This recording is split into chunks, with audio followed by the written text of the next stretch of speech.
The House on Jacob Street. Written by Barbara Moore. Illustrated by Chantal Stewart. Chapter 1.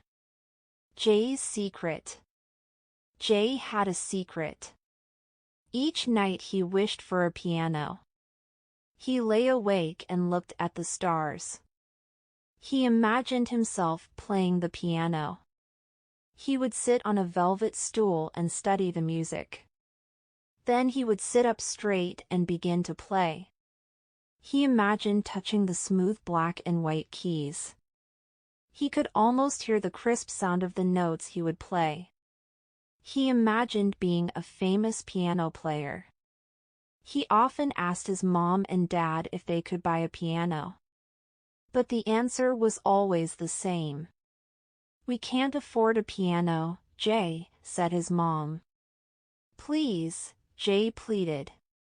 "What about a little one?" "Maybe next year, Jay," said his dad.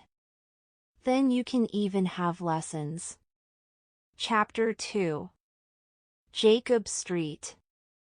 Every day, Jay walked home from school, sometimes with friends, sometimes alone.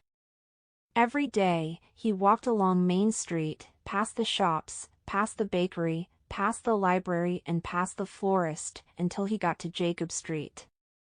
But Jay didn't notice much while he walked. He was always daydreaming about making beautiful music on his imaginary piano. Every day, before Jay reached a certain house, he crossed the road. He didn't like going past the scary house on Jacob Street. It was old and dark and creepy. Even the yard of the scary house was creepy. Weeds gripped the path. Vines strangled the fence. And the ivy tangled around the gate in a very spooky way. Each time Jay passed the scary house, he trembled with fear.